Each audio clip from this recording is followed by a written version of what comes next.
Très heureux de vous retrouver pour vous exposer l'état d'avancement de cette première semaine qui a été une première semaine extrêmement riche, variée, avec un état d'esprit extrêmement positif, un engagement de tout le monde pour maintenir la dynamique et aider à ce que cette COP 22 soit celle que nous avons tous voulu, une COP de l'action, une COP de l'engagement et une COP qui confirme la détermination de l'ensemble des partis et des non-partis, l'ensemble de la communauté internationale pour poursuivre l'action en faveur du climat. De bonnes nouvelles, naturellement, au niveau des ratifications de l'accord. On est à 105 pays qui ont ratifié. Il en reste 92. Bienvenue à Patricia. Désolé, je commençais juste à donner quelques informations en attendant que tu arrives. Je voudrais rappeler les grandes priorités de cette COP, si vous le permettez. Un, c'est d'abord créer un pont entre le monde des négociations et le monde de l'action et de la mise en valeur de la créativité des acteurs non étatiques. C'est un des axes qui ont été annoncés depuis le premier jour et je suis heureux de constater que ce pont est en train de se construire. Nous voulons également œuvrer pour que les États augmentent leurs engagements dans le cadre des NDCs. C'est revenu assez souvent dans les débats et les discussions. Faire également de la finance climat une priorité de la présidence marocaine autour de 3 priorités claires. 1.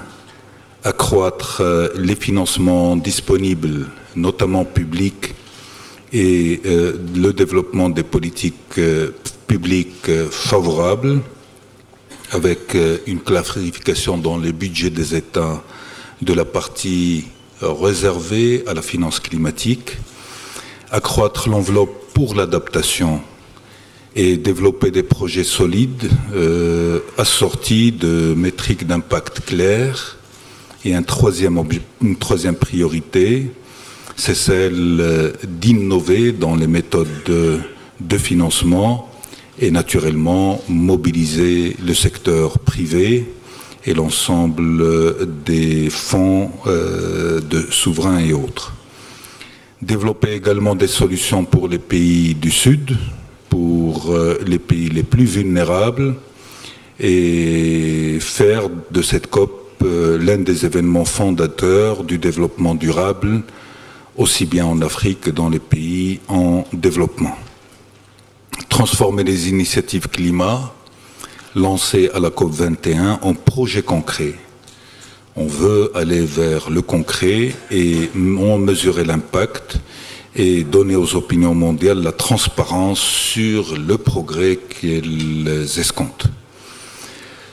Sur les négociations, je voudrais vous affirmer, et on a eu une session informelle tout à l'heure, que les négociations se déroulent dans un esprit évident de coopération. Des progrès ont été accomplis sur la majorité des thèmes. Je soulignerai 2 sans être sélectif, uniquement pour dire que sur les 2 objectifs que nous nous sommes également assignés et qui sont en relation avec le renforcement de capacités et l'adaptation, il y a de vrais progrès qui ont été réalisés. Il reste naturellement quelques thèmes où nous attendons davantage de progrès, mais ce que je peux vous assurer et vous confirmer, c'est que les groupes ont bien travaillé, il y a de véritables avancées, et cela nous réconforte quant aux outputs de la COP dans le volet en relation avec la partie négociation. Je voudrais également lever une équivoque. Il y a la partie négociation, il y a la partie agenda de l'action. Il ne se marche pas sur les pieds. L'agenda de l'action est quelque chose qui a été décidé. Les deux championnes ont fait de l'excellent travail. Ce que nous vivons dans l'enceinte de cette COP, la multiplication d'actions, mais également d'annonces, d'engagements, démontre que ce volet, qui est un volet complémentaire indispensable et nécessaire pour accélérer la dynamique de mise en œuvre et d'engagement de l'ensemble des acteurs dans ce processus de combat pour le climat, est en train de bien se passer. Je suis très heureux.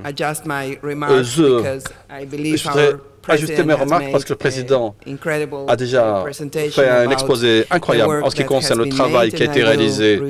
Et j'aimerais donc m'abstenir et me limiter juste à quelques questions. Oui, c'est vrai que je suis très heureuse de signaler que le travail se déroule très bien, que nous avons réalisé beaucoup de progrès et que nous attendons à finir le travail des organismes subsidiaires et à clôturer le travail des organismes subsidiaires d'ici lundi, de telle sorte que la semaine prochaine, nous serons en mesure de procéder et de nous concentrer sur la partie haut niveau de cette session de la COP, CMP et CMA1, afin de finaliser dans le temps notre travail. Il y a eu aussi beaucoup d'autres bonnes nouvelles qui arrivent aujourd'hui. Bonne nouvelle.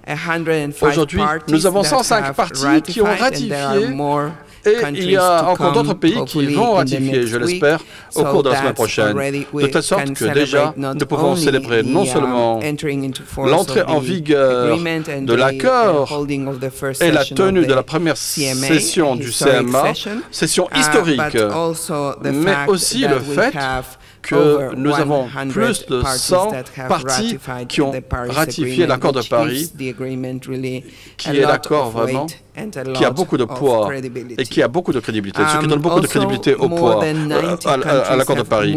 Il y a aussi beaucoup de paris qui sont passés des contributions prévues aux contributions formelles. Voilà, on est passé des CPDN au CDN, ce qui est une très bonne nouvelle. Et ceci s'est produit en un temps record. Encore une fois. Donc vraiment, nous avons démarré le travail avec un succès imprévu, avec l'entrée en vigueur de l'accord, beaucoup plus tôt que prévu. Mais dans le même temps, maintenant, nous avons encore, il y a une urgence pour travailler et finaliser les éléments dont nous avons besoin afin d'avoir un accord de Paris totalement opérationnel. Le manuel de Paris et les documents qui vont nous permettre de mesurer l'impact et de revoir aussi comment l'action climatique a avancé au niveau international. Comment est-ce que nous allons fournir la transparence dont ont besoin toutes les parties afin de prendre en mesure des actions climatiques plus rapides, tout en sachant que tout le monde fait le même travail de leur mieux. Ceci veut dire que plutôt que achever ce manuel de Paris sur plusieurs années, comme ça avait été prévu, nous devons accélérer ce travail. Et maintenant, ce qui est discuté, c'est que au plus tard en 2018, ce manuel de Paris devra être finalisé.